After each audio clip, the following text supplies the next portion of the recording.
आज के क्लास में हम लोग क्लास 8 के मैथ चैप्टर घात और घातांक को पढ़ेंगे। इससे पहले हम लोग वर्ग और वर्गमूल और घनमूल को पढ़ लिए हैं। अगर आप उसे भी पढ़ना चाहते हैं तो इस वीडियो के नीचे डिस्क्रिप्शन में लिंक है, वहाँ जाके पढ़ सकते हैं। तो हम लोग सबसे पहले घात और घातांक में पढ़ेंगे। तो इसमें हम लोग सबसे पहले जानेंगे कि जब हम एक नंबर लिखते हैं 2 × 2 × 2, तो इसे हम 2 के घात 3 यानी 2 के पावर 3 के फॉर्म में लिख सकते हैं। तो ठीक यही जो नंबर है हम लोग आज इसी के बारे में जानेंगे। तो ये 2 के पावर 3 जब हम लिखते हैं तो ये जो नंबर 2 है इसे हम आधार बोलते हैं। आधार, ये नंबर 2 जो है वो क्या होगा, हमारा आधार होगा। और ये नंबर 3 जो है जो पावर के फॉर्म में है इसे हम घातांक कहते हैं। साथ ही इस पूरे टर्म को हम घात कहते हैं।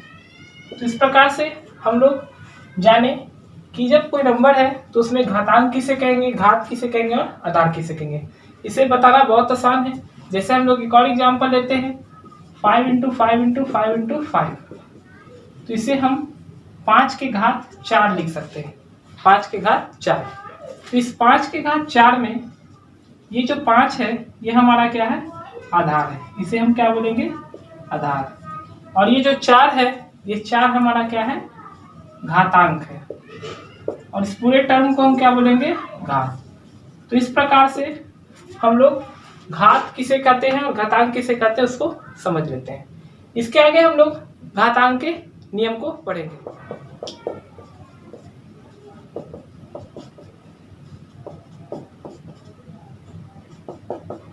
तो घातांक के नियम में हमारा सबसे पहला नियम है a⁴ m × b⁴n। यानी अगर किसी संख्या का आधार सेम हो और वो दोनों नंबर मल्टीप्लाई में हो तो उसे हम किस प्रकार से लिखेंगे। तो इसे हम, ये हमारा आधार है और आप देख सकते हैं कि हमारा आधार क्या है, a है। दोनों आधार क्या है, सेम है। साथ में ये पावर यहाँ पे m है और ये पावर क्या है, a। और ये दोनों नंबर मल्टीप्लाई में है। तो हम क्या करेंगे, इस बेस नंबर को पहले लिखेंगे a को और उसके बाद इन दोनों को क्या करेंगे, ऐड कर देंगे। तो इस प्रकार से हमारा एक फॉर्मूला बन गया a⁴ m × a⁴n = a⁴m+n। इसे हम एक एग्जाम्पल के द्वारा समझेंगे। अगर 2 के पावर 5 × 2 के पावर 7 हो तो हम क्या करेंगे, सबसे पहले बेस नंबर को यहाँ पे लिख देंगे। यह बेस नंबर हमारा हो गया 2 और हम इन दोनों नंबर को क्या करेंगे, ऐड करेंगे। तो 2 + 5 + 7 कितना हो जाएगा, 12। तो इस प्रकार से इसका आंसर हो जाएगा 2 के पावर 12। एक और एग्जाम्पल लेते हैं 8 के पावर 9 × 8 के पावर 7। तो हम क्या करेंगे, इस 8 को लिखेंगे और 9 और 7 को क्या करेंगे, प्लस कर देंगे। इस प्रकार से इसका आंसर 8⁴16 हो जाएगा। तो इस नियम से हम लोग 2 क्वेश्चन को सीखते हैं। अब हम लोग दूसरे नियम के पास चलते हैं।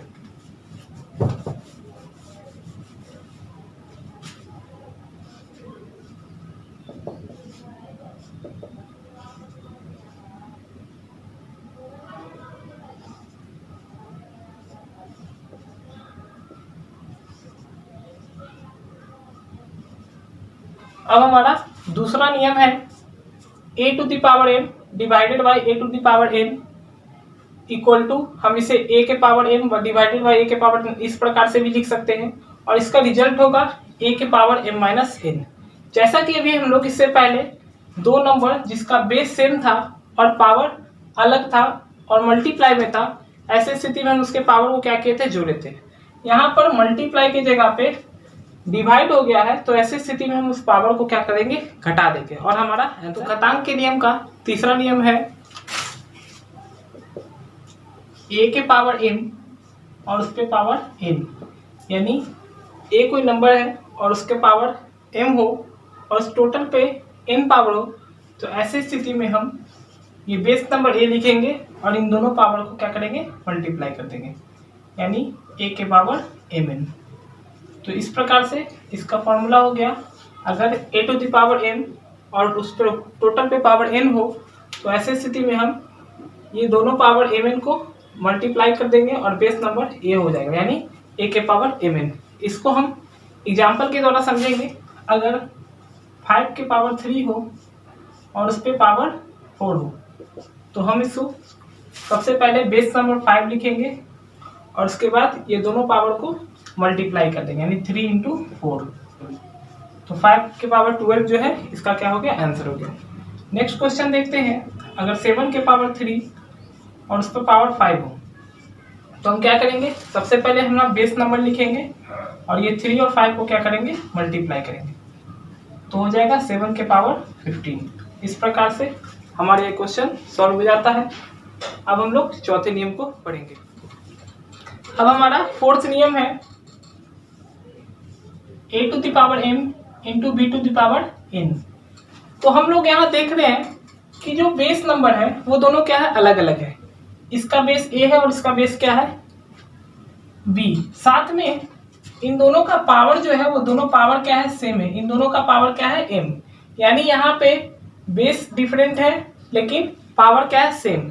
तो ऐसी स्थिति में हम इसको कैसे सॉल्व करेंगे, इसके लिए हम a और b इन दोनों को मल्टीप्लाई कर देंगे और उन पे पावर m लिख देंगे।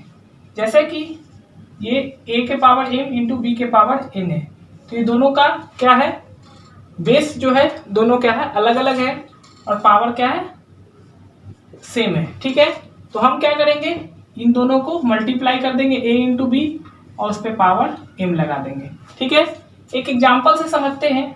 अगर 7 के पावर 4 और 5 के पावर 4 हो तो इससे ऐसे स्थिति में हम 7 इंटू 5 के पावर कितना लिखेंगे, 4। तो 7 5 या 35, तो 35 के पावर क्या हो जाएगा, 4। और यही हमारा क्या हो जाएगा, आंसर हो जाएगा। एक और क्वेश्चन को देखते हैं। अगर 9 के पावर 8 इंटू 7 के पावर 8 हो तो ऐसे स्थिति में हम इन 9 और 7 को मल्टीप्लाई करेंगे, तो 9 इंटू 7 डिवाइड पावर 9 इंटू 7 और उसका पावर 8, तो 9 7 जा 63 और उस पर पावर क्या हो जाएगा, 8। तो उम्मीद है कि आप लोग इस कॉन्सेप्ट को समझ गए होंगे। अब हमारा नेक्स्ट नियम है, इसमें बताया गया है अगर a के पावर m और b के पावर m हो, ठीक सेम लेकिन डिवाइड में। इससे पहले हम लोग मल्टीप्लाई की कंडीशन को पढ़े, अब यहाँ पर ये कंडीशन डिवाइड में है। तो ऐसी स्थिति में हम क्या लिखेंगे, a डिवाइडेड बाई b लिखेंगे और उस पूरे पे पावर क्या कर देंगे, m लिख देंगे। फॉर एग्जाम्पल अगर 5 के पावर 3 और 2 के पावर 3 हो तो हम ये 5/2 यानी जो बेस नंबर है, आधार संख्या है, उस आधार संख्या को 5/2 को लिख देंगे और इसका पावर क्या है, 3 है, तो हम इस 3 पावर को लिख देंगे। यही हमारा क्या हो जाएगा आंसर। अगर हम इसे तोड़ना चाहें तो 5 का क्यूब क्या होता है, 125 होता है और 2 का क्यूब 8 होता है, तो 125 डिवाइडेड बाई 8 हमारा क्या हो जाएगा, आंसर हो जाएगा। एक और एग्जांपल से समझते हैं इसे। 13 के पावर 5 डिवाइडेड बाई 12 के पावर 5, तो हम क्या करेंगे, इस 13 और 12 को लिखेंगे और उस पर पावर 5 लगा देंगे। यही हमारा क्या हो जाएगा, आंसर हो जाएगा। तो उम्मीद है कि आप इसे समझ गए होंगे। अब हमारा नेक्स्ट नियम है, a के पावर यदि -n हो, यदि a के पावर -n हो तो हम उसे 1/a के पावर n लिखेंगे। ये हमारा नेक्स्ट नियम है। ठीक है, या फिर 1/a के पावर n हो तो उसे हम a to the power -n के फॉर्म में लिख सकते हैं। फॉर एग्जाम्पल यदि 2 के पावर -3 हो तो हम इसे 1/2 के पावर 3 लिखेंगे, यानी 1 के फॉर्म में करेंगे तो ये निगेटिव पावर जो है वो क्या हो जाएगा, प्लस में हो जाएगा। तो 1 का 1 और 2 का क्यूब कितना होता है, 8 होता है, तो इसका आंसर हो जाएगा 1/8। और कभी कोई क्वेश्चन जो है इस प्रकार से दे दे 1/3 के पावर 7, तो इसे हम कैसे बनाएंगे। अगर हमको कहा जाए कि इसे a to the power -n के फॉर्म में लिखने के लिए, तो हम कैसे लिखेंगे, तो इसे हम बहुत आसानी से इसे ऊपर ले जाके लिख सकते हैं। सबसे पहले क्योंकि यहाँ पे जो भी पावर है, ये जो नंबर है हमें इसी ही लिखना है, तो जो पावर होगा सबसे पहले हम 3 को लिखेंगे और ये जो पावर 7 है ये क्या हो जाएगा, -7 बन जाएगा। तो यही हमारा इसका क्या हो जाएगा, आंसर हो जाएगा। यानी अगर इस फॉर्म में दिया है तो उसे 1/a⁴n के रूप में लिखेंगे, और अगर इस फॉर्म में दिया गया है और ऐसा लिखना है तो इसे हम इस प्रकार से लिख सकते हैं। दोनों एग्जाम्पल है। इसे a⁴ जिस तरीके से क्वेश्चन है 2 के पावर -3, तो ये a⁻n के फॉर्म में है और हमें लिखना है 1/a⁴n के फॉर्म में। तो इसे कैसे लिखेंगे? कुछ नहीं करना है, बस सबसे पहले हम 1 डिवाइडेड बाई और ये 2 लिखेंगे बेस नंबर, और ये निगेटिव पावर जो है प्लस बन जाएगा। ठीक है। अब नेक्स्ट जो है हमारा क्वेश्चन 1/3⁷, तो उसमें हम क्या करेंगे, ये 3 को सबसे पहले हम ऊपर में लिख देंगे और पॉजिटिव 7 जो है वो पावर इन्वर्स में यानी -7 हो जाएगा। तो इस प्रकार से ये नियम भी हमारा कंप्लीट हो जाता है। उम्मीद है कि आपको ये सभी नियम समझ में। हमारा नेक्स्ट नियम है a⁻0 = 1, यानी अगर किसी संख्या का घात 0 हो तो उसका वैल्यू क्या होता है 1। ठीक है। तो अब हम लोग इसके बारे में जानेंगे। ये बहुत आसान है, किसी भी नंबर पे पावर अगर 0 है तो उसका रिजल्ट क्या होता है 1 होता है। ठीक है। जैसे मेरे से क्वेश्चन है 5 के पावर 0, इसका वैल्यू क्या होगा, तो हम डायरेक्ट लिखेंगे 1। अगर 10⁻0 इसका वैल्यू क्या होगा तो हम लिखेंगे 1। यानी कोई भी नंबर हो, कितना बड़ा भी हो, उसका अगर पावर 0 है तो उसका रिजल्ट क्या होगा 1। लेकिन इससे पढ़ के हमारे मन में क्वेश्चन आता है कि किसी भी नंबर पर 0 पावर का वैल्यू 1 क्यों होगा। तो इससे हम लोग समझेंगे कि आखिर ऐसा क्यों होता है। इसके लिए एक एग्जांपल हम लेते हैं।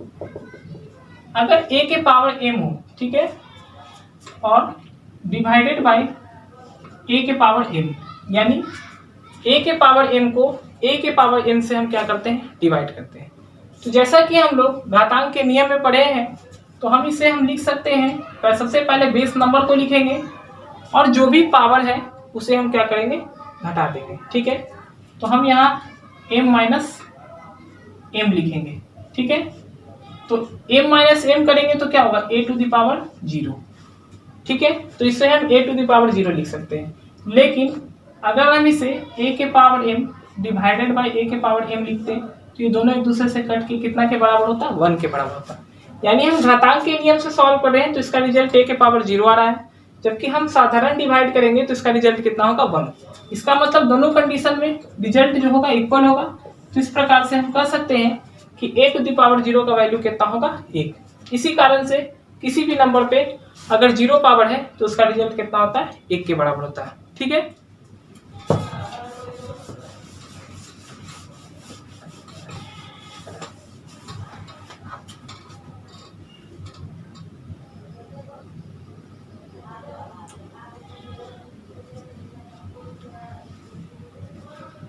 अब हमारा नेक्स्ट नियम है -1 के पावर अगर सम संख्या हो। ठीक है। तो इसका रिजल्ट क्या होगा, इसका रिजल्ट होगा +1। यानी जब कोई भी नंबर माइनस में हो और उस पर पावर कैसा हो, सम संख्या हो, तो ऐसी स्थिति में उस नंबर का जो भी रिजल्ट होगा वो क्या होगा, पॉजिटिव होगा। चूंकि यहाँ -1 था और 1 पर पावर हम किसी भी संख्या को लिखें, अगर वो सम संख्या लिखते हैं तो उस स्थिति में इसका रिजल्ट क्या हो जाएगा, +1 होगा। जैसे एग्जांपल -1 के पावर 6। ठीक है।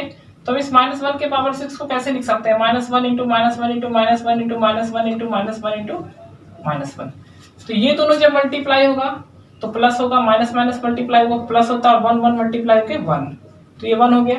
अब हम इन दोनों को मल्टीप्लाई करते हैं तो ये दोनों भी सेम उसी प्रकार से +1 होगा, और इन दोनों को मल्टीप्लाई करते हैं तो ये दोनों भी सेम +1 होगा।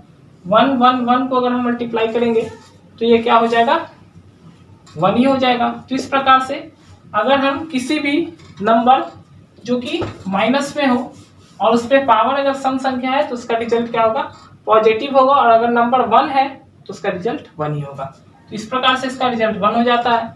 अगर कोई मेरे से पूछता है 2 के पावर 4, ठीक है, तो चूंकि हम देख रहे हैं कि नंबर निगेटिव है, साथ में इस पे जो है पावर जो है वो क्या है, सम संख्या है, ऐसे स्थिति में इसका रिजल्ट क्या होगा, प्लस होगा, 16 होगा। ठीक है। हम लोग इसको समझते हैं जैसे -2 × -2 × -2 × -2। तो इन दोनों को जब हम मल्टीप्लाई करते हैं तो +4, और इन दोनों को मल्टीप्लाई करते हैं तो +4, बीच में मल्टीप्लाई है, 4 4 जा 16। इस प्रकार से इसका रिजल्ट क्या होता है, 16 होता है। इसी से रिलेटेड हम लोग एक और नियम को पढ़ते हैं। अगर -1 के पावर विषम संख्या हो तो इसका रिजल्ट जो है वो क्या होगा, -1 होगा। ऐसा क्यों? तो जब किसी भी कोई नंबर माइनस में हो और उस पे पावर अगर विषम संख्या हो तो ऐसे स्थिति में इसका रिजल्ट क्या होता है, निगेटिव होता है। एग्जाम्पल के रूप में अगर हम -1 के पावर 5 लिख लें, ठीक है, तो क्या होगा, हम इसे इस प्रकार से लिख सकते हैं -1 इंटू -1 इंटू -1 इंटू -1 इंटू -1 लिख सकते हैं। अब हम इन दोनों को मल्टीप्लाई करेंगे तो ये माइनस माइनस क्या हो जाएगा, +1 हो जाएगा। इन दोनों को मल्टीप्लाई करेंगे तो ये भी +1 हो जाएगा, लेकिन ये जो है -1 होगा। तो इन दोनों को इसे हम -1 ही रहने देते हैं। अगर हम इन दोनों को मल्टीप्लाई करें तो +1 और इंटू -1, तो प्लस माइनस क्या होगा, माइनस होगा, और 1 इंटू 1 क्या होगा, 1 होगा। इस कारण से इसका रिजल्ट क्या हुआ, -1 के बराबर ही होगा। तो हम लोग बस इस बात को याद रखेंगे कि अगर कोई नंबर माइनस में हो और उस पर पावर अगर विषम संख्या है तो उसका रिजल्ट क्या होगा, निगेटिव होगा। अगर इसका एग्जांपल लेते हैं -2 के पावर अगर 3 हो, ठीक है, चूंकि 3 विषम संख्या है तो हम इसे क्या लिख सकते हैं, -8। यहाँ पे रिजल्ट जो है माइनस। इस तरह से आज के क्लास में हम लोग घात और घातांक के बारे में पढ़े, साथ ही इससे घातांक के नियमों के बारे में जाने। उम्मीद है कि आपको आज का क्लास अच्छा लगा होगा। अगर आपको ये क्लास अच्छा लगा है तो लाइक करें, अपने दोस्तों को शेयर करें। इससे रिलेटेड आपको कोई प्रॉब्लम है तो कमेंट करें और हमारे चैनल को सब्सक्राइब करें।